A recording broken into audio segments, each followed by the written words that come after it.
Josh, starting off Monday, very busy for you, and we noticed quite the switch in the weather. It really ramped up today already. It definitely did. Another atmospheric river, Pineapple Express, whichever term you use, it basically means that it is very rainy and very wet out there. And that's exactly what we've been seeing here across the Pacific Northwest as those rain showers really closed in on much of the I-5 corridor, the coastline, and even over the high terrain of the Cascades. As the month of December, you typically, I should say, think of snow over the Cascades, has not been the case. But yeah, the wet weather in abundance, and some folks trying to take advantage of that, especially along the Willamette River. There you go, a windsurfer. Yeah, right here in downtown Portland as the flooding and gusty wind threat continues to elevate the power outage potential as our temperatures right now are hovering in towards the mid to upper 50s even at this hour as the moisture and the above average conditions find their way back into the Pacific Northwest. Winds anywhere out of the south-southwest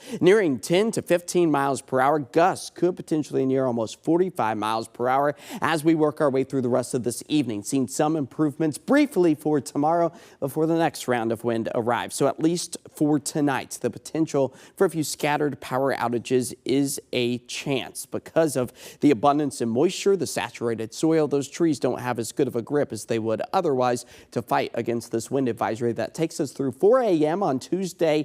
Again, those winds could near about 35 to 45 miles per hour. Honing in on our radar and satellite right now, of course, the cloud coverage is widespread and the rain shadow just east of the Cascades as that moisture really kind of butts up against the high terrain of the Cascades. But the Portland-Vancouver metro area picking up on the persistent widespread accumulative rain that's just going to be taking us through the middle of the week. So it comes as no surprise because of the wet conditions we've been experiencing.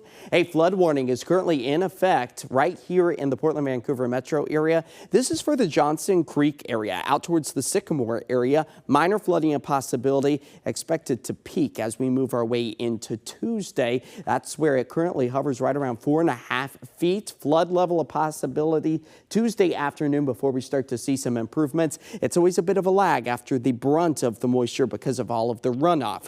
And there's a lot of runoff because our rain gauges so far today picking up at nearly an inch, and those numbers, they will continue to climb as we near or approach the 2-inch mark out along the coast. Speaking of the coast, we've got the coastal flood advisories in effect through 6 o'clock tonight. That's all due to the high tides nearing about 9.5 feet, but improvements on that front are expected as much of our area is currently under a flood watch, meaning that conditions are favorable for excessive rain to potentially cause landslides, minor river flooding, creeks, but also urban flooding.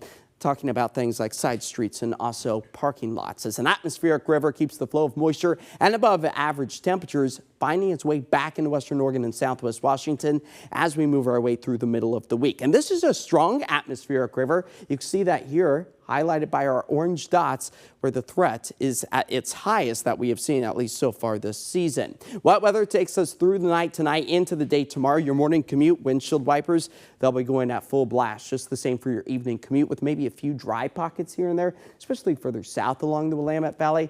But overall, the wet weather is going to carry us all the way through Wednesday. Just look at some of these additional rainfall totals on top of what we've already picked up on. Nearing 3 inches, almost 4 inches for us out towards the Hood River area. You'll notice out east, slightly lesser amounts, but nearing almost 5 inches for the coastline. And this is not just western Oregon and southwest Washington, but much of the Pacific Northwest picking up on this wet weather trend. As snow elevation levels return to 7,000 feet, it's December. We should be talking about snow, but only Mount Hood's expecting maybe 1 to 3 to maybe at its highest elevations close to 6 inches, but no snow to speak of for those mountain passes. So tonight, temperatures falling back into the 40s. It will be wet. It will be windy. Those gusts nearing 45 miles per hour. A KOIN 6 weather alert means that you need to stay weather aware, not only Tuesday, but again Wednesday, as those winds are expected to pick back up once again. Then a drying trend starts to take shape Thursday. But look, our temperatures not expected to be impacted by the drier skies. By Friday, temperatures still hovering right around 60 degrees or so. So this unusually warm weather pattern taking us not only into the weekend, but the start of next week as yet again more wet weather comes to fruition. And we got to remind people that December typically our wettest month of the entire year, really living up to it. Thanks to this atmospheric river this week. And looking at one maybe dry day. Maybe one dry day. Maybe Friday. All right. Thanks, Josh.